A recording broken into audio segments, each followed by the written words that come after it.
ইমরান খানকে জেলে রেখেই পাতানো নির্বাচনের আয়োজন করে পাকিস্তানের নির্বাচন কমিশন।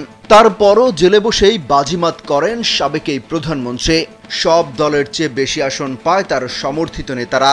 এমন কোনো জুলুম নাই যা করা হয়নি ইমরান খানের দল নিয়ে।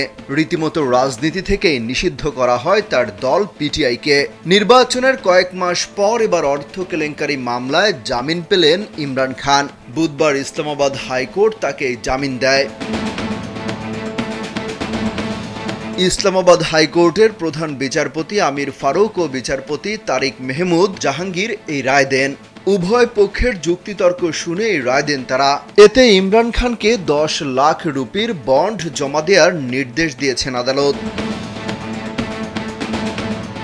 ওয়ালটন ফ্রিজ কিনে অনেকের মতো আপনিও হয়ে যেতে পারেন মিলেনিয়াল। সেরা পণ্যের সেরা অফার। ইমরানের দলীয় আইনজীবী জামিনের বিষয়টি নিশ্চিত করেছেন। তবে তিনি জানিয়েছেন ইমরান খান এখনই জেল থেকে মুক্তি পাচ্ছেন না, কারণ রাষ্ট্রীয় গোপন নথি ফাঁস এবং বিয়ে সংক্রান্ত অন্য একটি মামলায় তিনি কারাদণ্ড ভোগ করছেন।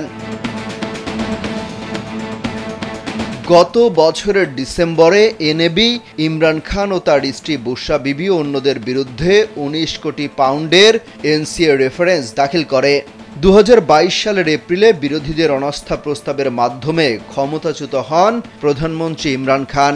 প্রধানমন্ত্রীর পদ থেকে অপসারণের পর থেকে দুর্নীতি থেকে শুরু করে সন্ত্রাসবাদদের বেশ কয়েকটি অভিযোগের মুখোমুখি হচ্ছেন তিনি।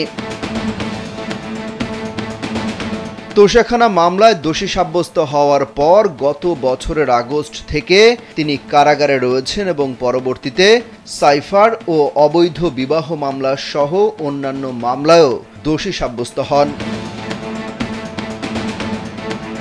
সম্প্রতি দেশটির জাতীয় নির্বাচনে 96 আসনে জয় পায় ইমরান খানের সমর্থিত স্বতন্ত্র প্রার্থীরা। নওয়াজ শরীফের দল পিএমএলএন পায় 70 আসন আর বিলাওয়াল ভুট্টোর পিপিপি পায় 53 আসন। সরকার গঠন নিয়েও চরম নাটকীয়তা তৈরি হয় সেই সময়। বহু আলোচনা বৈঠক করে শেষ মুহূর্তে শাহবাজ শরীফকে প্রধানমন্ত্রী করে জোট সরকার গঠন করা হয়। তখন ইমরান খান জয় পাওয়ার দাবি করেছিল। একই সাথে ভোট কারচুপির অভিযোগও তোলেন তিনি। অমিত হাসান রবিন, কালবেলা।